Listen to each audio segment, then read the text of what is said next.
Now, there was no sign of candidate Obama in the president's speech yesterday evening, the one who campaigned against America's wars and acknowledged that conflict, or what conflict, torture, secrecy, the disregard for the rule of law did to this country's reputation abroad.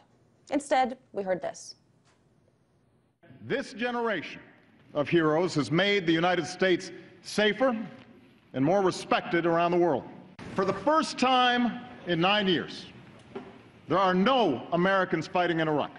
For the first time in 2 decades, Osama bin Laden is not a threat to this country.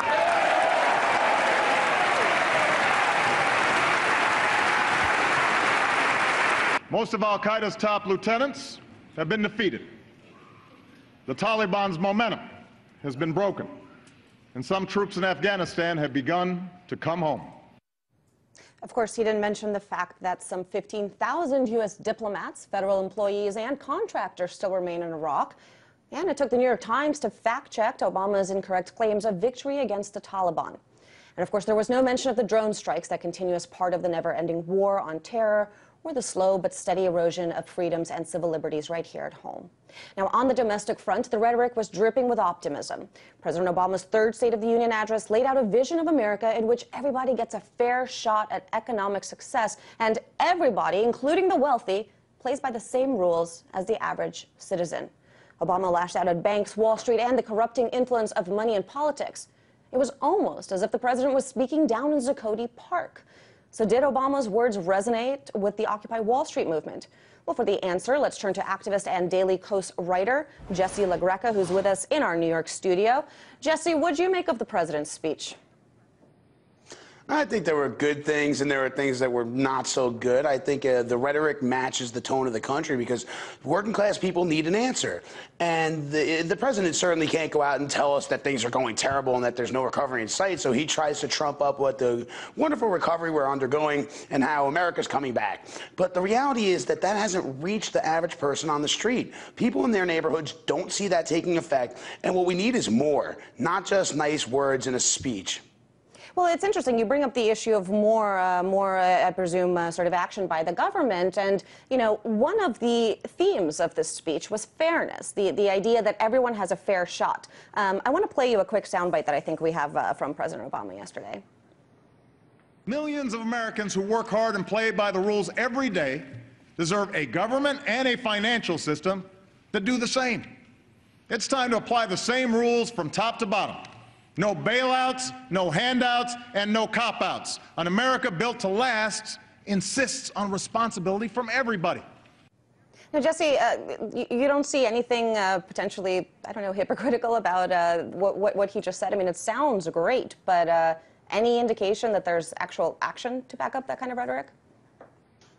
Well, that's the tough part. You know, they mentioned yesterday, the president during his speech, that he was going to launch an investigative panel looking into Wall Street crimes. And a lot of people like me say that's 3 years too late. I mean, just look at what MF Global did under John Corzine. They lost billions of dollars. And then when you ask them where the money went, they said, I don't know. So to people like me on the street, it comes off a little hypocritical. And it's very hard to take a president who's so closely aligned with Goldman Sachs bankers in his cabinet serious when it comes to holding Wall Street accountable. I think his best cover is the fact that the other party in America is even worse than the Democrats are. I mean, Mitt Romney raised more money between the top 5 banks than every other presidential candidate combined in 2011, and that includes President Obama. So what are our choices? When I say I want more, I mean more action, more defending consumers from predatory lenders, more protecting workers, giving them the right to earn a decent wage by fighting these ludicrous right-to-work laws, and the average person needs to see that happening faster if this president's going to get reelected. But Jesse, whether we're talking about, you know, the president, the Democrats, or the Republicans, do you think the problem is that there aren't the right laws or the right, investigative panels in place, or do you think that we're missing the willpower on the part of the politicians? I don't think it's a matter of willpower, nor is it a matter of the right panels. We can have 1 million panels if we don't have the right people in charge of them. And, you know, there's a perfect example of corporate capture of these regulatory agencies. The SEC is a great example, that they don't do their basic job. It's malfeasance. So to someone like myself who cares a great deal about accountability, I would like to see the people in power who are put there in order to change the system, not get along and go along with everything. You want to impress me that you're going after Wall Street? Fire Tim Geithner. Get some real regulators in the SEC who are going to enforce those laws instead of slapping financial institutions on the wrist with an easily affordable fine. I think the rhetoric needs to match the action. And the rhetoric sounds great right now. I'm waiting for the action to kick in. Well, I wouldn't hold your breath if the past few years have been any indication. And my question, I guess, is someone like you, what do you do? I mean, do you stop voting and completely remove yourself from the political system? Do you go for the lesser of two evils when it comes to whether it's the president or local candidates? I mean, what do you do when the system is as it is and you want change and you don't want to completely tune out?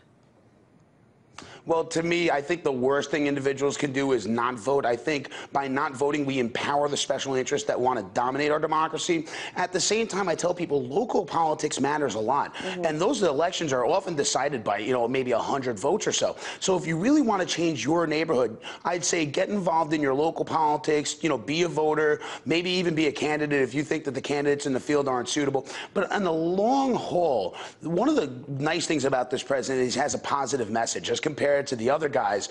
I mean, if you looked at John McCain's face last night, it looked like there were a bunch of teenagers who threw their frisbee on his lawn yesterday. It's a positive message, and that's all well and good, but we need action behind it. And I tell people, you know what? You need to be that action. Don't elect these politicians and hope that they're going to do the right thing just because they do it out of the kindness of their hearts. Make them do it. You know, politics is a game of sticks and carrots. I think we need lots of sticks nowadays. And very briefly, Jesse, I mean, you said it was a positive message, but what about truth-telling? I mean, do we need a positive message to make us feel good, or do we need someone that levels with the American people and spells out the economic situation as it actually is? I think we need a little bit of both, because what happens is when we're very depressive, it turns people off, and that generates the same low voter turnout that benefits the special interests who want to game the system. So I think it takes a little bit of both. You need to be honest, and you need to come from the heart and speak frankly to people, but at the same time, you need to give them a reason to aspire to more, not just vote against the lesser of two evils. Well, I guess if the politicians don't sit up to the platform, at least citizens are in the form of Occupy Wall Street. Jesse LaGreca, thank you so much. That was Jesse LaGreca, activist and writer for Daily Kos.